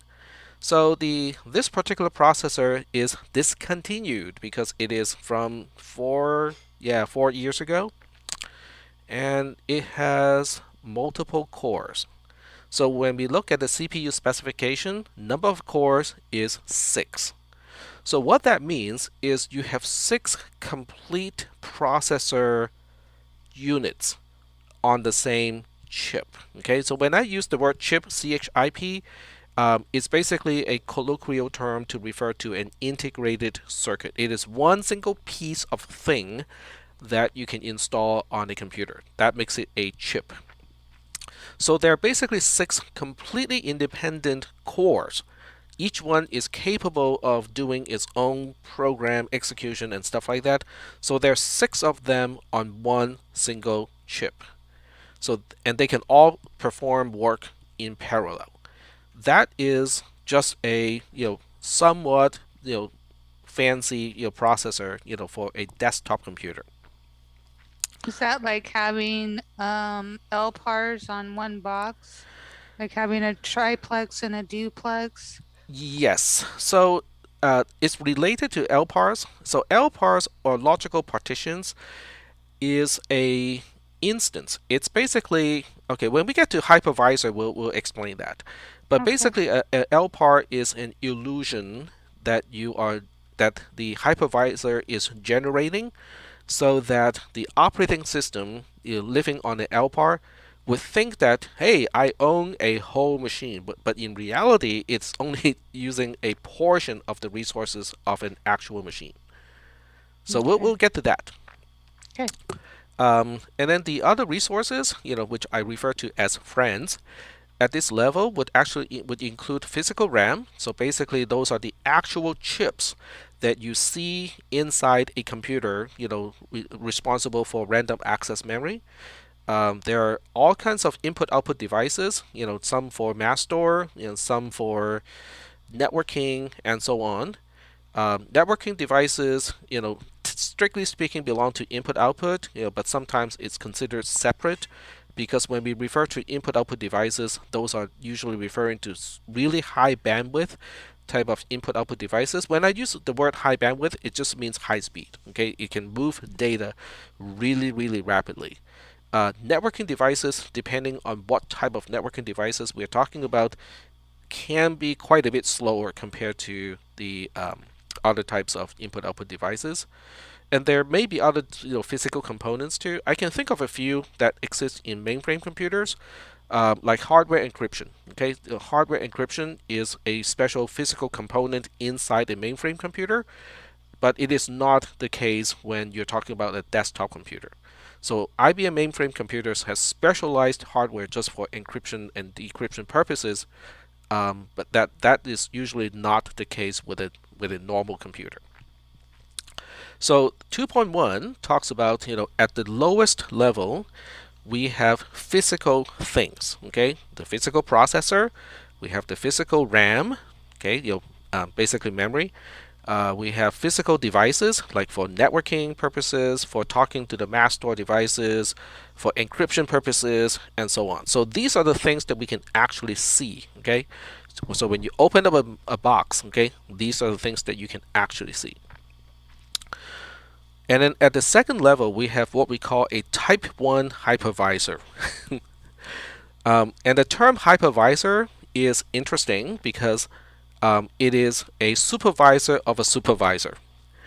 Because in mainframe terms, what we know as an operating system, like Windows, like Mac OS X, like Linux, like Unix, in mainframe terms, it is called a supervisor.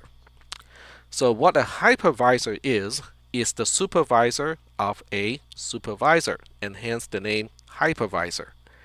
And that name is actually used today. So when you look up Intel and AMD terms, they also refer to the virtualization layer as their hypervisors. So that's kind of interesting because the root of the word originates from IBM from a long, long time ago. So here we go. A Type 1 hypervisor is also known as a bare metal hypervisor. In other words, this is the kind of software component that runs directly on top of things that you can see inside a box. There's nothing in between this type of software component. So a type 1 hypervisor is a software component. This is something that potentially comes on the CD, okay, that you have to kind of load into the system. But when you run a hypervisor, especially a type 1 hypervisor, you're running it directly on top of the hardware. There's nothing in between. So that's what the next sentence is saying. It has direct access to everything that is in hardware. It has access to everything on the processor. It has access to the physical memory. It has access to your network card. It has access to the input-output devices, connected to the box. And a pure type 1 hypervisor is one that does not require an operating system at all. So this type of hypervisor does not need Windows. It does not need Linux. It does not need ZOS. It doesn't need anything. It is by itself a complete software component that you basically run on top of bare metal hardware. So if I use the term pure type 1 hypervisor, that implies that there are things that are type 1 but they are not pure. So the hybrid type 1 hypervisor also has direct access to the processing resources like the processor, like memory, the I/O devices, the network card, and so on. But it does require an operating system to load it, to basically, to get it to run in the first place. So you have to first load and run the operating system, and then the operating system will in return install what we call a driver. Basically it's a software component that allows lower access to the bare metal hardware. So that driver is what the hybrid type 1 hypervisor is, but it has to be loaded by the operating system. Okay, so if you look at Hyper-V, which is a technology, I think this one is from AMD, or Intel, I cannot remember. But basically, both AMD and Intel has drivers to install, what we call hybrid Type 1 hypervisors. And they obviously cannot run at the same time. You cannot install both, AMD and Intel hypervisors at the same time. You can only, because it's also hardware specific. So if you have an AMD processor, you can only install the AMD hypervisor, and so on. But the main point is you have to get Windows up and running first. Then you can install the Type 1 hypervisor. So when we're referring to IBM, the IBM ZVM is a pure Type 1 hypervisor. It does not require ZOS in order for it to function. All right, so this is kind of like the second layer of things when we want to utilize a mainframe computer. So the next paragraph is really short because it says, enterprise computing, only utilize Type 1 hypervisor technology because it adds additional security, reliability, and performance benefits compared to all other forms of hypervisors. If I name these type as Type 1 hypervisor, I think you probably can guess there are Type 2 hypervisors. So Type 2 hypervisors are basically software-only hypervisors, and they are used, in like general operating systems. They can be used on the desktop computer. They're not very efficient, so they are not very fast. They're kind of slow, but they do work, and they don't require special hardware in order for them to work. So Type 2 hypervisors are flexible. They're inefficient, but they're flexible. You don't need any special hardware to run it. Type 1 hypervisor are high efficiency in terms of not wasting resources. They're also very secure, very reliable, but you do need specialized hardware to run a Type 1 hypervisor. Any questions? Because I know I just threw a lot of technical terms out. You said a hypervisor is the higher rank than a supervisor? So the hypervisor is the supervisor. Yes. So let me use a spreadsheet this time because I know I want to show things that are kind of stacking up. So a spreadsheet would be very helpful in this case. So does that have to do with SBC calls? SBC calls. Isn't that a supervisor call? A supervisor call is to the operating system, so that would be just the supervisor. So the hypervisor is, it depends on what you think of as high or low, but if you think about how close a particular construct is to hardware, a hypervisor is closer to hardware. Okay. Okay, so let me show you the stack of how things stack up in basically a not really just mainframe. I mean, this also can apply to a PC, to a normal PC setup. So at the lowest level, you got your hardware. So when we talk about hardware, we're talking about the processor, the chip that you install, the biggest chip of the entire motherboard. That's usually the processor. And then you can buy sticks of RAM. We call those DRAM or dynamic RAM inside the PC. You would have your hard drive, or PCI bus. These are terminology for PCs, but inside inside a Z system hardware, they have equivalent constructs inside a mainframe computer. Basically, it's just a very high speed way for different components of a computer to talk to each other. Mostly, it is from the processor to those things, but sometimes they can talk to each other too. And then you have all the kind of lower speed stuff. So I'm just gonna stop here. Basically everything you can see. Okay, if you open up a computer, the box, and you see something, that's the hardware. So at the next level, we have a Type 1 hypervisor. And I have to be specific here because a Type 2 hypervisor does not sit here. A Type 2 hypervisor would be on top of an operating system. A Type 1 hypervisor is below the operating system. So the next level up is depending on the context. Okay, so normal people would call these operating system or OS. In IBM terminology, they call these, sometimes they just call them supervisor, and other times they call them just quote unquote the system. So there are different terms referring to basically the same thing. And then on top of that, you have what we call subsystems, what IBM calls subsystems. Subsystems. And the same thing in Unix or in Windows. In Windows it's called a service. In Linux or Unix it is called a daemon, DAEMON, or a server. Okay, so all of these things are referring to a software component that rely on the operating system. The operating system provides certain services. Okay, it says, hey, I can do this, I can do this, I can do this. And then the subsystem would basically assume the operating system is there to provide all of those services. And then each subsystem offers its own service to the top tier constructs, which are basically your applications. And in the case of a mainframe computer, those are your jobs.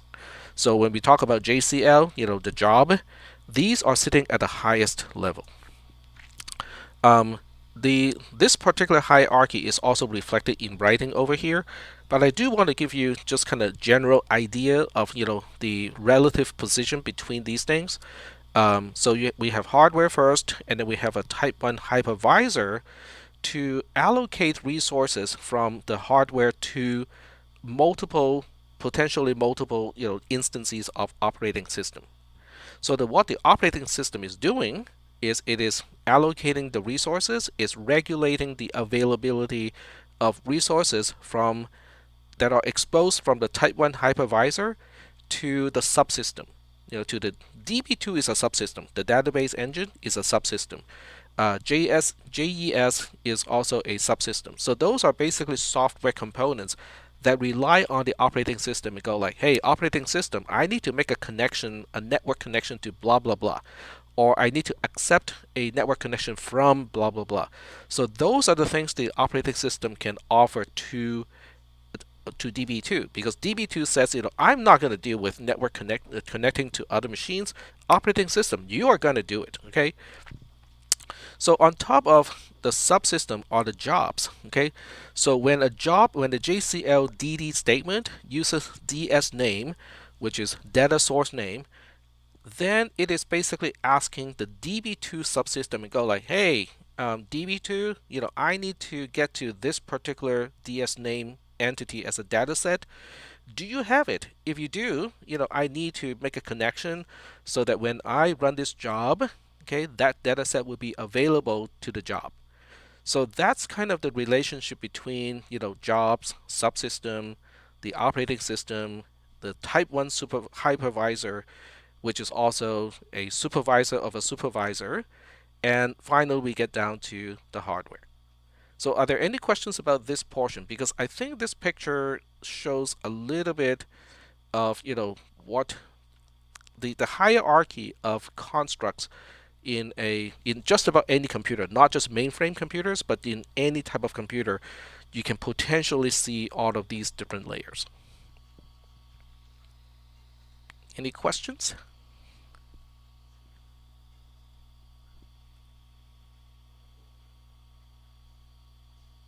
No questions? Okay, I'm Nothing checking right the. now. I have a question. Yeah, go ahead.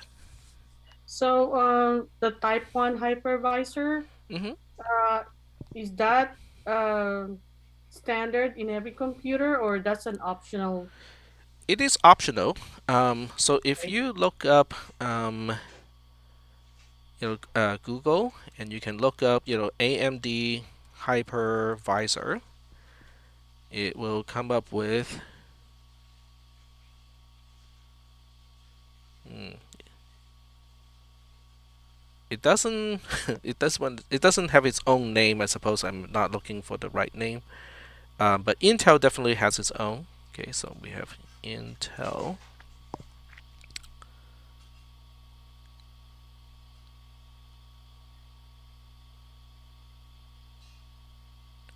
Okay, I think this may be the best page to look for those things. I think it might be because you had the word Google before Oh, Intel. okay. That is not smart.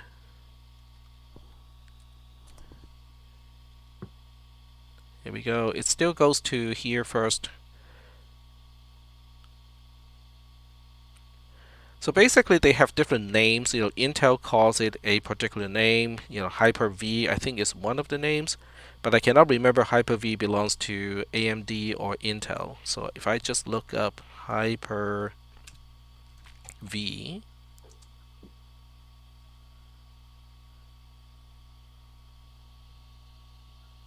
Hyper-V is a Microsoft thing. So Microsoft, makes its own, hypervisor. I'm not really sure whether it's a Type 1 or Type 2. I'm guessing it is a Type 1 hypervisor because it's basically what we call a driver to the operating system. So it has lower level access to the hardware. Um, so yes, so you can enable Hyper-V, which is a hypervisor in Windows, and I believe Hyper-V is free. It's built into Windows as an optional feature. There's no Hyper-V download. Okay, now I'm guessing it depends on which version of Windows you have. So depending on whether you have Windows Pro or Windows Home or Windows Home, is there such a thing, Home Pro or Home Base? Anyway, it depends on how much you pay for Windows. Okay, if you pay more and you get the more quote unquote professional version of Windows, then it might have Hyper-V installed, and if not, it may not have it. So what it allows you to do is you can basically run Linux and Windows very efficiently side by side if you have Hyper-V installed.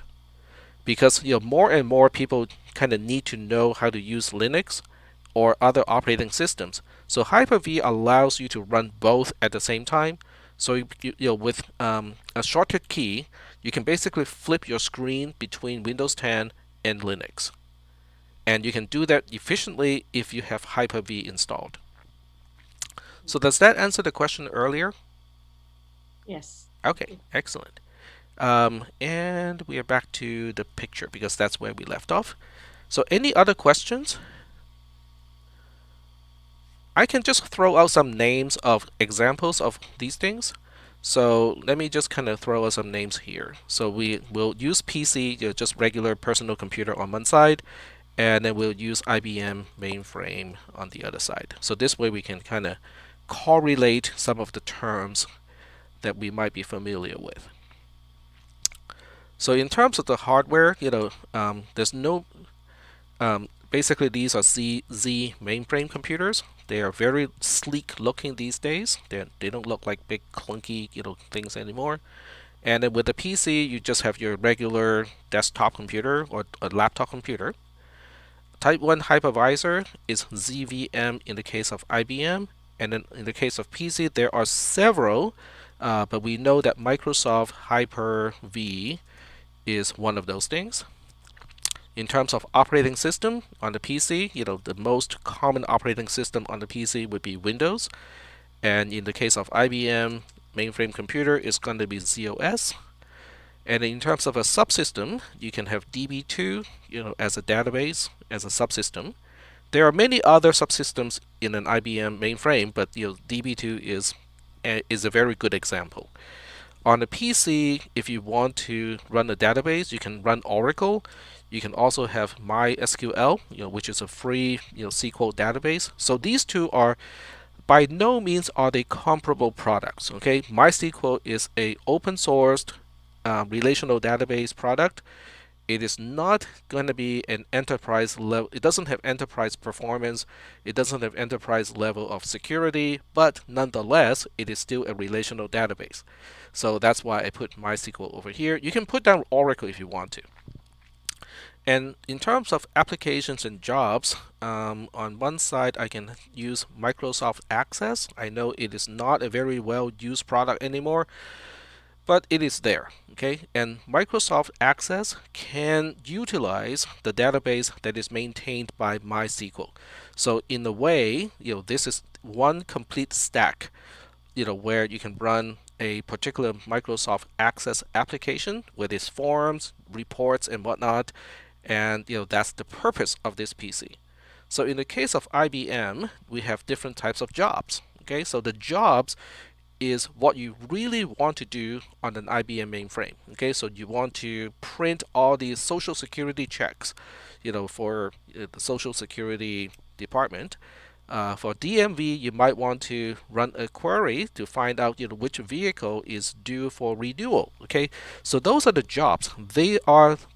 Those are the things that are providing a value to the organization, who's running the mainframe computer. So jobs is basically what counts. The rest is supporting the jobs, making the jobs possible. So is that okay? Is that making any sense? Makes much more sense when you did that. Thank you. Oh, you're welcome. All right. So getting back to the boring stuff over here, and I have to keep an eye on the time because I have a terrible tendency to go over time like we are doing right now. So I'm going to stop here and you guys can read the rest. There's not really a whole lot in terms of pages, just the rest of this. But as you read, if you have any questions, you can go ahead because we have 5 days between now and next Monday. And I don't want to give you any actual homework assignment because I have not found any. Interskill doesn't have anything that is really useful because there are modules. Okay, there are Interskill modules on workload management.